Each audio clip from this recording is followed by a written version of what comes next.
أعوذ بالله من الشيطان الرجيم بسم الله الرحمن الرحيم ويا قوم هذه ناقة الله لكم آية فذروها تأكل في أرض الله ولا تمسوها بسوء فيأخذكم عذاب قريب فعقروها فقال تمتعوا في داركم 3 أيام ذلك وعد غير مكذوب فلما جاء أمرنا نجينا صالحا والذين آمنوا معه برحمة منا ومن خزي يومئذ إن ربك هو القوي العزيز وأخذ الذين ظلموا الصيحة فأصبحوا في ديارهم جاثمين كأن لم يغنوا فيها ألا إن ثمود كفروا ربهم ألا بعدا لثمود۔ محترم سامعین کرام، سورہ ہود سورہ نمبر 11 اور اسی سورت سے ابھی آپ کے سامنے آیت نمبر 64 سے لے کر آیت نمبر 68 تک یہ چند آیت یعنی 60 پر 4 نمبر کی آیت کریمہ سے لے کر کے 60 پر 8 نمبر کی آیت کریمہ تک تلاوت کی گئی۔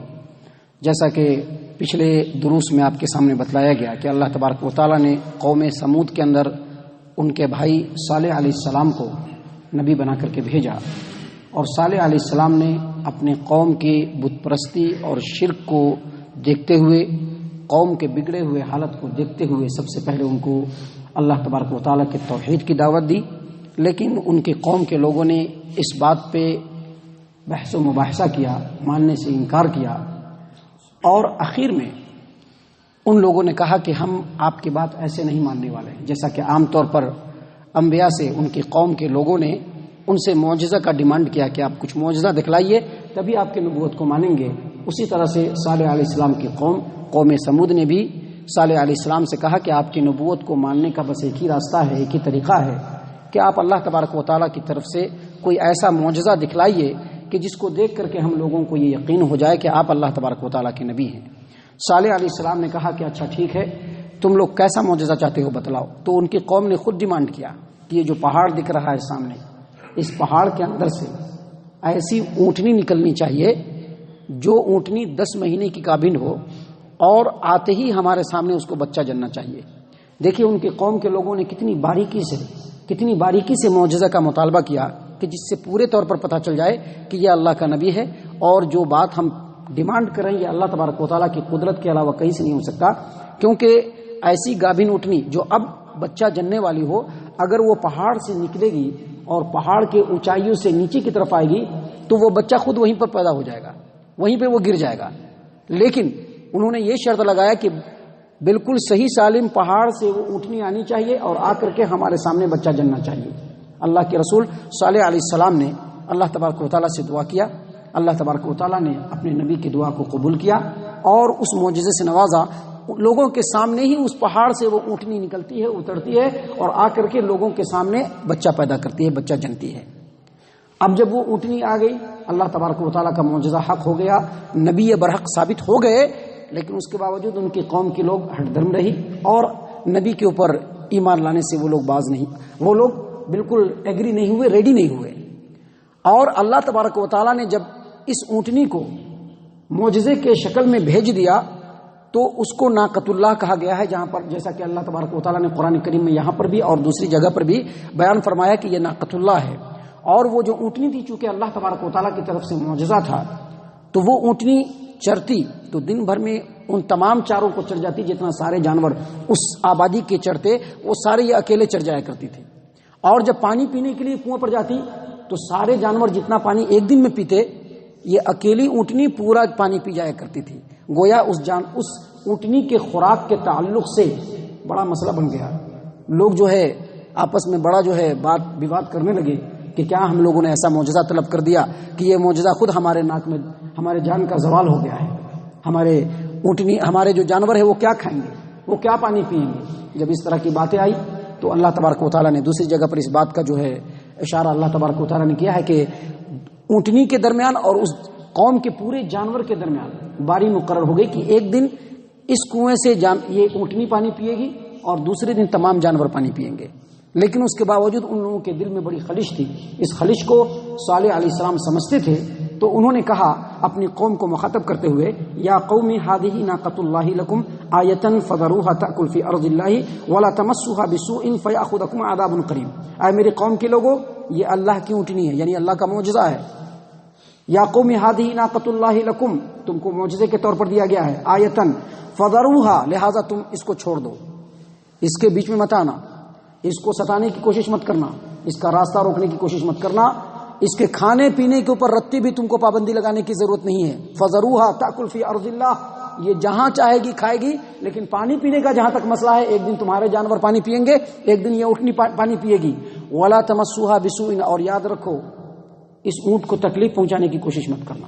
اگر تکلیف پہنچانے کی کوشش کی فیاخذکم عذاب قریب، تو بہت جلد اللہ تبارک و تعالیٰ کا عذاب اپنے چپیٹے میں تم کو لے لے گا۔ یعنی اللہ کے نبی تھے، لوگوں کو آگاہ کرنا اور سمجھانا ان کے اوپر فرض تھا، لہذا انہوں نے سمجھا دیا، اپنے قوم کے مزاج اور ان کی جو شرست تھی اس کو سامنے رکھتے ہوئے انہوں نے سمجھا دیا کہ اونٹ کے ساتھ تم لوگوں کو چھیڑ خانی کرنے کی ضرورت نہیں ہے۔ لیکن چونکہ اونٹ جو ہے ان لوگوں کے لیے بڑا مسئلہ بن گیا تھا، ان کے جانوروں کے کھانے کے لالے پڑ رہے تھے، پانی پینے کے لیے مسئلہ بن گیا تھا، تو قوم کے اندر کہیں نہ کہیں جو ہے ایک طرح کی بازگشت تھی، لوگوں کے سوچ میں ایک بات تھی کہ کسی طرح سے یہ اونٹ جو ہے وہ ختم ہو جائے۔ فعقروها، اللہ تبارک و تعالیٰ نے یہاں پر مختصراً بیان کیا ہے کہ ان لوگوں نے اونٹ کی کونچے کاٹ ڈالی۔ کونچے کہتے ہیں جانور کے پچھلے پیر کا جو یہ اوپر کا گھٹنا ہوتا ہے، یہاں پر جو اس کو کہتے ہیں کونچے، اور یہاں کا جو رگ ہوتا ہے اسی کو کاٹا ان لوگوں نے۔ یہ پچھلے دو پاؤں کے گھٹنے کے پاس جو ایک رگ ہوتا ہے اس کو کونچ کہتے ہیں، اور ان لوگوں نے اسی کو کاٹ دیا۔ دراصل تھوڑی تفصیل اس طرح سے ہے کہ جب یہ جانور جو اللہ تبارک و تعالیٰ کی طرف سے معجزہ تھا، اونٹنی، جب یہ آزادی کے ساتھ کھانے لگی، چرنے لگی اور پانی آزادی کے ساتھ پینے لگی، تو اس کے قوم کے لوگوں میں بڑا ہی جو ہے ایک طرح کا جو ہے خیال، ایک طرح کی سوچ، ایک طرح کا گمان آیا، اور سب دل میں یہ خیال کرنے لگے کہ کسی بھی طرح سے اس اونٹ سے پیچھا چھوٹے، اس اونٹنی سے پیچھا چھوٹے تو اس قوم کا ایک بدبخت آدمی، جو بڑا ہی بدبخت، غنڈوں کا سرغنہ اور سردار، اور اس قوم کا بڑا ہی اباش قسم کا آدمی تھا، جس کے بارے میں اللہ تبارک و تعالیٰ نے قرآن کریم سورۃ الشمس میں کہا، اذ انبعث اشقاہا، اس اونٹنی کو مارنے کے لیے، اس کو زخمی کرنے کے لیے، اس کو رستے سے صاف کرنے کے لیے اس قوم کا سب سے بدبخت آدمی کھڑا ہوا۔ اللہ کے رسول صلی اللہ علیہ وسلم نے اپنے خطبے میں صحیح البخاری کتاب التفسیر، صحیح مسلم کتاب الجنت و صفت نعیمہا و اہلہا، جامع ترمذی ابواب التفسیر کے اندر نبی صلی اللہ علیہ وسلم ایک بار خطبے میں کھڑے ہوئے اور اذ انبعث اشقاہا کی تفسیر کرتے ہوئے کہا کہ اس اونٹنی کو زخمی کرنے والا، مارنے والا اس کی قوم کا سب سے بدبخت، سب سے شریر، انتہائی زور آور آدمی تھا، اتنا طاقتور تھا کہ اس کی تفسیر کے تعلق سے دوسری جگہ پر مفسرین نے بیان کیا ہے کہ بالکل کچا گائے کا جو چمڑا ہوتا ہے اس کو بچھا دیتا تھا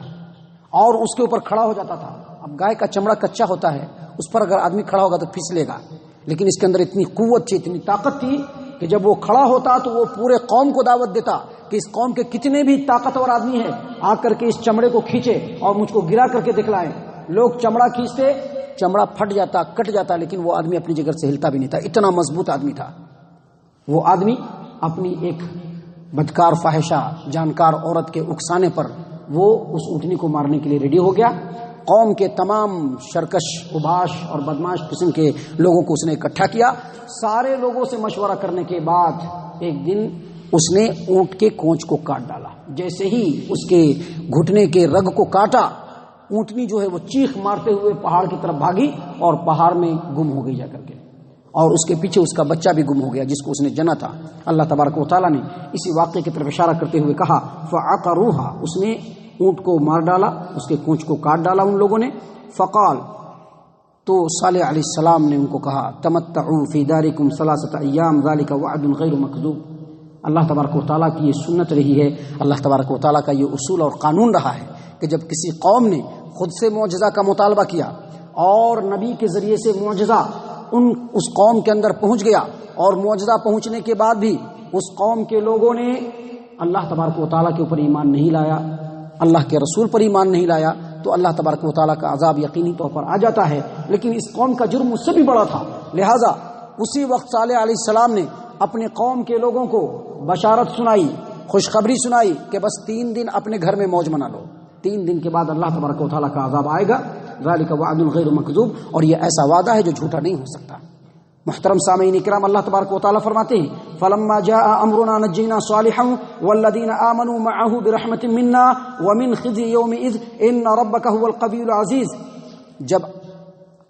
عذاب آنے کا وقت آ گیا تو اللہ تبارک و تعالیٰ نے صالح علیہ السلام کو وحی کی کہ آپ اپنے قوم کو اپنے ایمان والے جو بندے ہیں ان کو لے کر کے آپ یہاں سے ہجرت کر جائیے فلسطین کی طرف۔ صرف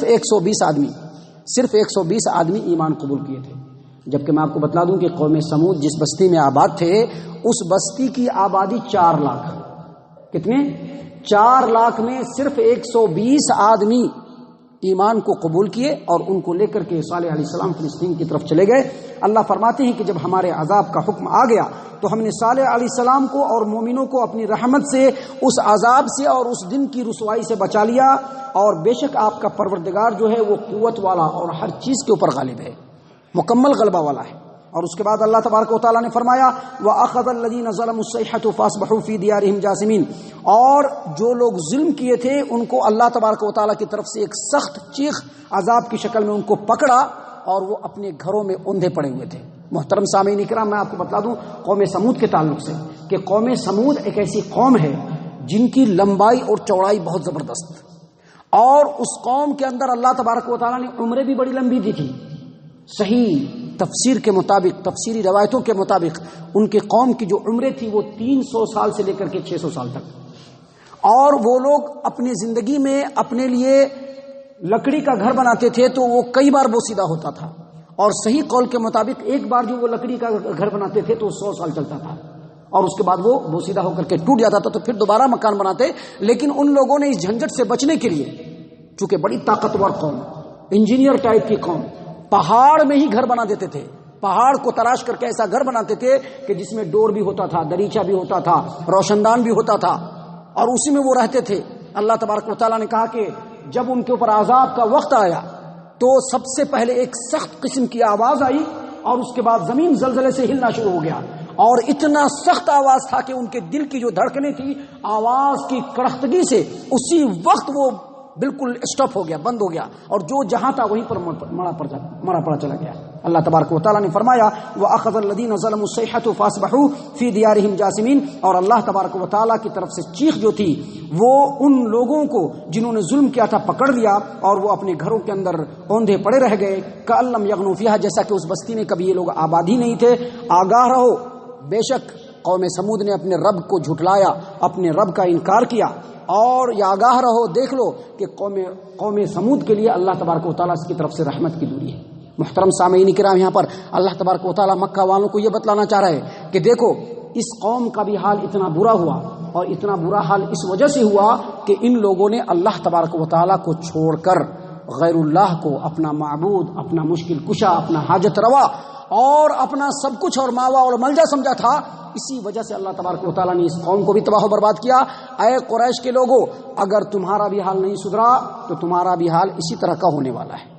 اللہ تبارک و تعالیٰ سے ہم دعا کرتے ہیں کہ اللہ تبارک و تعالیٰ ہم تمام کو شرک جیسے قبیح ترین جرم سے بچنے کی توفیق عنایت فرمائے،